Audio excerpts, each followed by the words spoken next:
It's reserved. We reserve all rights. Disclaimer. The information presented in this film is an entirely speculative hypothesis only. Please take it with a dump truck load of salt.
It should come as no surprise that the transhumanism mouthpiece Time magazine was purposely selected to officially announce the Great Reset in late October 2020. You may know it as long-ignored whispers of other names, UN Agenda 21, Agenda 2030, or the Wildlands Project, and even the New World Order, which you were programmed to believe was just a nutty conspiracy theory. Yet there it is on the cover of Time magazine, on your local nightly news. Today is the first full day of the New World Order. Outdoor gatherings are limited to 2 people. Exercise is allowed, but no further than a 10-kilometre radius from your home. Browsing in shops is not permitted. Only 1 person per household may leave to do essential shopping. And from tomorrow, funerals are limited to 10 people. We've got to accept that this is the New World Order. We've got to accept that this is the New World Order. We will be looking at what contact tracing looks like in the New World Order. You've been asleep. There is nothing new about this world order. We have before us the opportunity to forge for ourselves and for future generations a new world order, a world where the rule of law, not the law of the jungle, governs the conduct of nations. When we are successful, and we will be, we have a real chance at this new world order, an order in which a credible United Nations can use its peacekeeping role to fulfill the promise and vision of the UN's founders. Its real name is the Fourth Industrial Revolution. And Klaus Schwab, founder of the World Economic Forum, yes, that Klaus Schwab, told us what was in these injections in his books, COVID-19, The Great Reset, and the Fourth Industrial Revolution. But were we paying attention?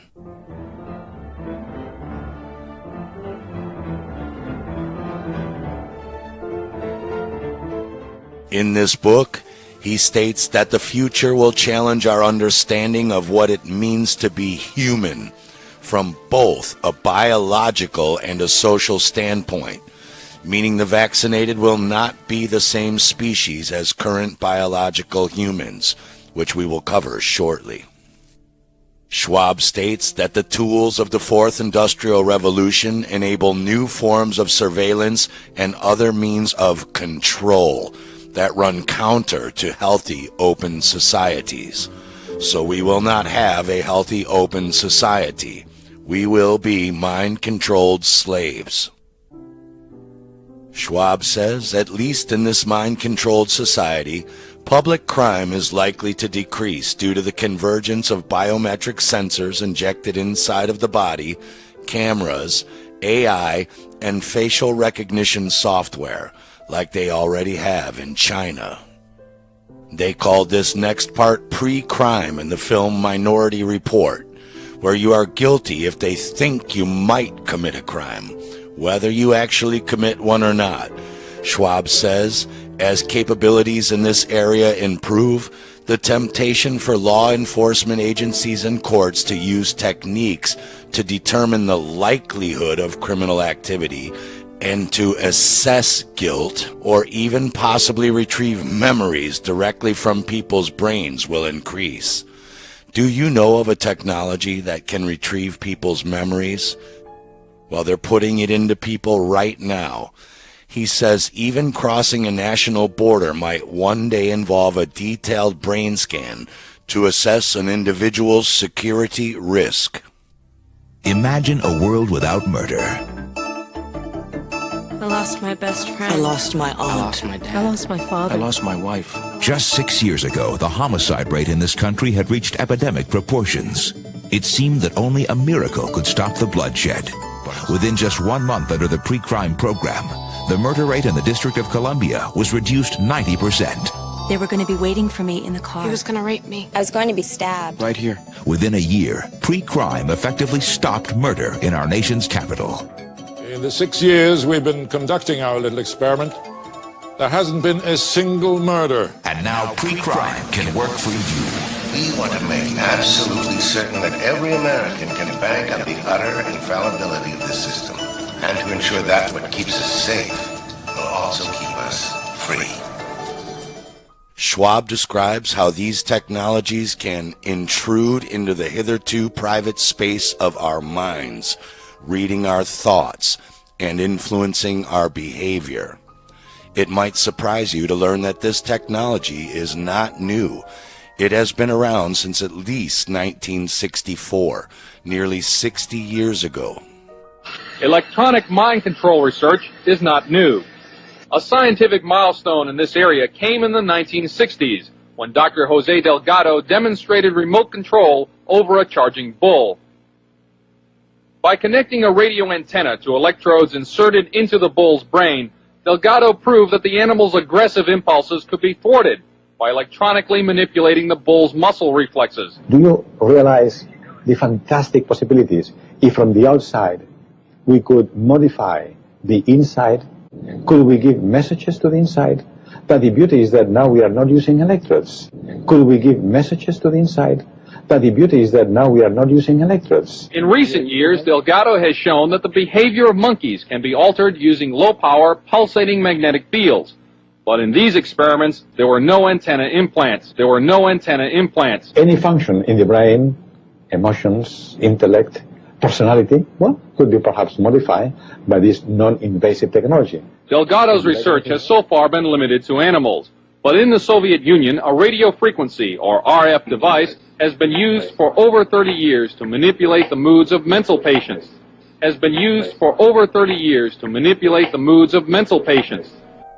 Are COVID-19 deep nasal swab tests really implanting electromagnetic transmission systems for remote control, or is that just a conspiracy theory?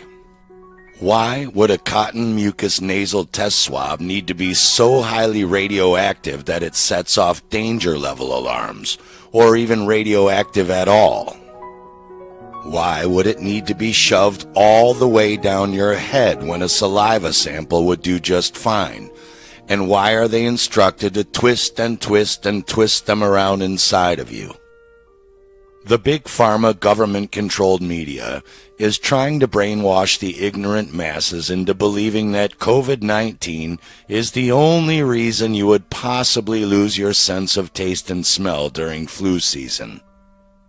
The rest of us all know there are really a dozen common reasons for the loss of taste and smell, from cold and flus to vitamin deficiency, among many others. But did you know radiation exposure and nervous system damage do the same? Why are they forcing you to go have this done every 72 hours to participate in society, or go out and get tested constantly when you aren't even sick. NYC, you're doing great with wearing masks and social distancing to fight COVID-19. What's next? Get tested often, even with no symptoms. Get tested often, even with no symptoms. Why are these swabs so brittle that they are nicknamed brain scrapers and brain stabbers? Could they really actually be inserting dust-sized nano-electronic technology inside of people's heads? And could that technology be fractal graphene nano antennas? I was sent a startling research paper from my good friend Max Egan over at the Crow House. Go subscribe to his BitChute channel if you aren't already. That just may answer that question. Again, we need to think critically here. The paper claims to be an analysis of test sticks, meaning nasal test swabs, from surface testing in the Slovak Republic, and confirmation of genocide. An analysis allegedly performed in the months of November 2020 to March 2021 on test sticks in sets. The study was alleged to have been carried out on SD biosensor swabs, Abbott swabs, and Nadal swabs in an unnamed hospital laboratory from Bratislava, Slovakia, claiming the test swabs studied were from the sets used in surface testing in Slovakia and in hospitals. The first questions are, who had the labs and technical capability to do this, and why would they even be doing this? If this study is legit, that narrows it down to a probability that it may have come from the National Institute of Heart and Cardiovascular Disease in Bratislava, or the National Institute of Oncology there, but perhaps it was even St. Michael's Hospital. The second problem is that all of the dozen or so articles on this subject reference the same one paper, which claims to be anonymous. So how does one even confirm this is legit? The study starts by showing how the nylon fibers are broken off at the end of the used test swabs, meaning they are breaking off and staying in people's heads as they are being twisted around by the testers. Also, they are hollow, meaning they can be filled with something, and they are nylon instead of cotton, explaining their brittleness and the nickname brain scrapers. They show a comparison picture of a classic cotton wool swab under a microscope, then show the broken ends of these swabs, claiming their task is to disrupt the surface layer on the mucosa. This could even be in a mouth swab, thereby also their breakage and subsequent leaching or leaking of the fiber content, which they claim is DARPA hydrogel and lithium. These exact threads are patented by DARPA. Next, they show us a side view of a swab fiber with a broken end, and we can see the balls or beads of what they claim to be DARPA hydrogel inside. Then they crushed up the swab fiber into crushed nylon fibers, hydrogel beads, and lithium to show what would be left inside the tested person's nasopharynx, shown here, after the swabs were twisted, broken off, and leached into the tissue fluid. That left them able to get close-ups of the DARPA hydrogel beads that form the content of the hollow nylon test swab fibers themselves. Then they claim to have mixed that DARPA hydrogel with saliva, an organic fluid, and within just a few minutes of being mixed, they began to form rectangular crystal structures, which gradually grew in a fractal manner. After 24 hours of crystallization, this was the end result. Remarkable, as they look very similar to one of the nanotechnologies that the scientists and researchers at La Quinta Columna claim to have found in the Pfizer, AstraZeneca, Janssen, and Moderna COVID vaccines and boosters, which they call fractal graphene nanoantennas. They claim these DARPA hydrogel crystals then created a 3D spatial structure and started to grow throughout the tissues. The reason hydrogel grows and swells is because it is partially made of water and glycerin, which is a humectant, meaning that it promotes the retention of water and also binds water from the body's tissue and fluids to itself. It's kind of like an organic sponge. When Profusa, the Gates Foundation and DARPA teamed up to make the implantable hydrogel biosensor for the upcoming COVID vaccines in 2020, that wasn't the first time DARPA had used hydrogel technology as biological antenna to communicate with external electronic monitoring devices.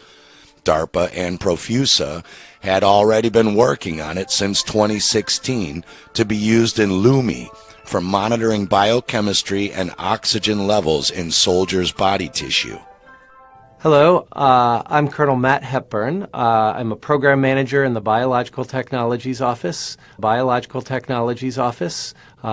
DARPA. I am an active duty Army infectious diseases physician and have specialized in addressing biological threats that can either be engineered or naturally occurring, such as Ebola or pandemic influenza. Today we're going to be talking about one of the technologies that I actively manage, a company called Profusa, which is aiming at achieving tissue-level continuous health monitoring. Tissue-level continuous health monitoring. Through the SBIR program, we funded them to solve an incredible technical challenge that no one else had been previously able to solve. The key innovation that was presented to us is they said, why can't we make a chemical substance that's really identical to what's underneath the skin, what we call the subcutaneous tissue, so that your body doesn't recognize it as a foreign body response. It just incorporates itself into the tissue.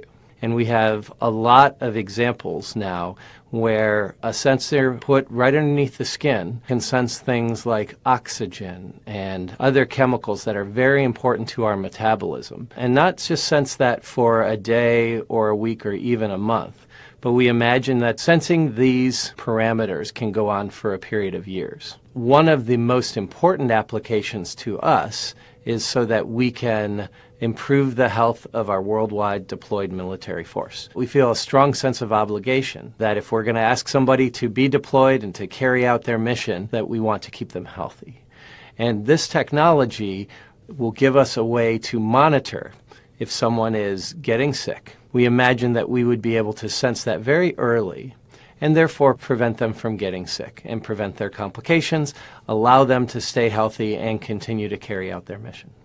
In addition, if our technology translates into general health benefit, we're very excited about that. So, in other words, we fund those national security applications. The company finds private sector partnership funding for that general health benefit.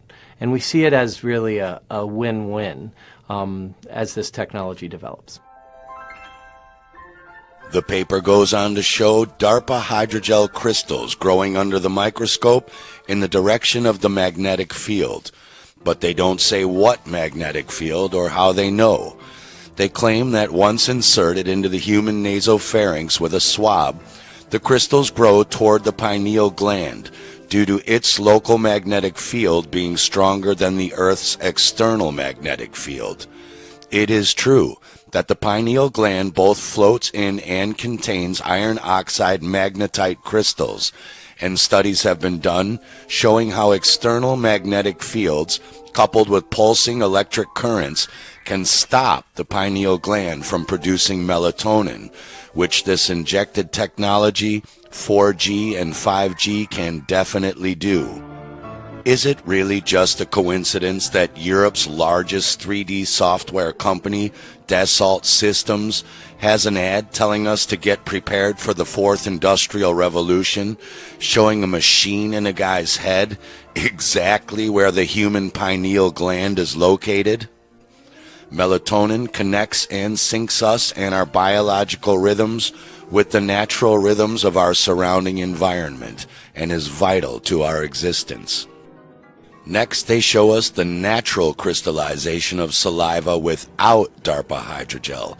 The crystals do not create 3D spatial models, do not form even rectangular structures, and do not grow in fractal snowflake-type way. Saliva appears to crystallize more like needles on a northern pine tree. Not like this, but here is where things get very interesting. They claim to have taken this 24-hour crystallized DARPA hydrogel in saliva and then added more human saliva with antibodies, and also another sample of it added with ivermectin. In this slide, they claim the effect of human saliva from a human who overcame COVID naturally and has antibodies was added to the left side of the slide and almost immediately caused the permanent destruction of the DARPA hydrogel structures. But they offer zero proof that that was what was indeed added to this sample. We just have to take their word for it.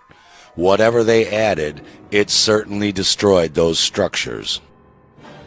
Another problem with this is that SARS-CoV-2 or COVID-19 does not exist outside of a fictional in silico computer model, as we've already established in 13 previous films, and has now also been confirmed to not exist in writing by 159 of the world's top health officials, health authorities and agencies, virology labs, and universities, after Freedom of Information requests were sent asking for proof of any such nonsense as SARS-CoV-2.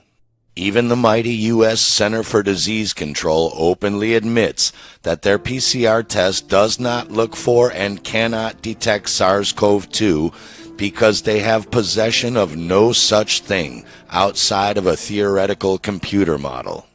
And so, this saliva cannot and does not have antibodies from a human who overcame COVID naturally. However, the big pharma bogus germ theory propagators lie about what antibodies really are and do. They do not attach to so-called spike protein bulbs on dead cell debris and neutralize them to fight fictional viral infections. And the real function of antibodies is important to know in order to understand why certain saliva and even people who take ivermectin might be able to destroy these DARPA hydrogel antennae. Like enzymes, globulins or antibodies are simply just Y-shaped proteins, but these release hydrogen sulfide when decaying. As the German virologist and molecular biologist Dr. Stefan Lanka writes, graciously translated to English by Tracy Northern, the increase in antibody titers, meaning amounts, is nothing more than the body's reaction to poisoning from adjuvants. When the body is poisoned by anything, including antigens, which just means a foreign toxin, protein, material, or enzyme that has no business being inside your body, or adjuvants from vaccines, and even acute poisons like ivermectin, holes are torn in the cells by these poisons, and the cells are destroyed. The body's reaction when cells break down is to form sealing substances, globulins, or antibodies, which are small protein bodies that immediately expand in acidic environments, become flat, and cross-link with their hydrogen sulfide groups with other proteins and things. This causes blood to clot, wounds to heal, and they seal these holes in our cells when toxins are injected or ingested into our bodies. These antibodies appear and increase in amounts even after an actual physical trauma or a blow to a muscle or organ tissue, causing a bruise. Our bodies react to this by sealing damaged cells and sealing new growing cells. It's like a house that leaks until the windows are put in and sealed. They call this an antibody, and even a specific antibody, which is not true. The binding property of these hydrogen sulfide type proteins is non-specific. They bind to all sorts of things. You can even manipulate this in the laboratory by changing the acid level or adding detergents that change the mineral concentration to achieve a binding or not. In fact, Big Pharma knows damn well that antibodies are non-specific because they claim the whole point of adding antifreeze, formaldehyde, mercury, and aluminum antigen adjuvants in their vaccines is to poison you enough to shock your falsely named immune system into overproducing mass amounts of antibodies that they claim will later help fight off fictional virus infections. Hoping you'll never say, well, hang on, if antibodies are specific, wouldn't that make my body create specific antifreeze antibodies that don't work against an alleged virus like a virus antibody would? Why are you not just putting only so-called viral material in the vaccines if I only need the one special specific virus antibody? Why would I need to create specific antifreeze and formaldehyde antibodies if your injection is the only way I'd ever possibly get those inside of my body? That is why taking a COVID-19 antibody test is as ridiculous as it is meaningless. Antibodies are not specific to one individual special antigen. If you don't believe me, here you go. This orange does not have COVID, and neither does anyone else. It's just a generic antibody protein detector kit. And though many foods are high in globulins or antibody proteins and fruits are lower, they clearly still produce antibodies as their own cells are ripening and dying after being picked from their nourishing tree. The whole point is, this is not the saliva of a person who overcame COVID naturally and has specific COVID antibodies, because there is no such thing as COVID. But since antibodies are non-specific, clearly the saliva of any toxic person who has antibodies destroys the organic material in this DARPA hydrogel on contact. And since ivermectin is a highly acute toxin, anyone taking it would definitely have massive antibodies in their system, which might be the real reason the governments and media are vilifying it. Could the reason they switched from traditional vaccine technology filled with poisonous antibody-creating adjuvants to this new alleged mRNA technology be because they don't want the body producing antibodies that can destroy their hydrogel antenna technology? Could the reason these so-called COVID mRNA vaccines cause so-called autoimmune diseases be because they have something in them designed to stop the body from producing antibodies so it does not destroy their hydrogel antenna technology? Is that why the FDA refuses to tell ICANN, the Informed Consent Action Network, what the secret hidden ingredient is in the Pfizer shot? In the next slide, the paper claims ivermectin itself was added to the right side of their sample and immediately caused the complete and permanent disappearance of the DARPA hydrogel crystal structures, claiming this clearly shows that ivermectin has an incredibly strong effect against the components of DARPA hydrogel in biological organisms. Again, they have shown zero physical evidence that they have actually added ivermectin to this sample. They could have put Coca-Cola or bleach in there for all we know, and since the study is anonymous, there is zero way to scientifically double-check either of these claims. What is fascinating is this published PubMed study that shows graphene oxide hollow nanocomposite fiber tubes attract and soak up ivermectin, which just may actually destroy them and the hydrogel enzymes inside of them. Which could mean that the real reason our governments don't want us taking ivermectin is not because it cures COVID. COVID doesn't exist, and we already showed you in our last film, Ivermectin, Friend or Foe, what it really does. but it's possibly because their graphene oxide-based technology might attract and soak up the ivermectin, which in turn might just actually destroy their hydrogel-based fractal graphene nanoantennas, rendering their whole internal biometric technology incapable of communicating with devices outside of the body. Next, they compare a slide with normal live red blood cells and then claim to add DARPA hydrogel from the deep nasal test swabs, resulting in a total massacre of the red blood cells. They do not say which of the three companies' swabs they used, SD Biosensor, Abbott, or Nidal, nor show proof that they actually did this, but this is what the paper claims, and claims the DARPA hydrogel forms the blood clots within a few seconds, causing damage and clogging blood vessels. They do not say if they separated the lithium from the hydrogel itself, and though I can't say if lithium causes blood clotting, it is known that it causes heart arrhythmia, hypotension, bradycardia, and edema in people who take it as a bipolar disorder medication.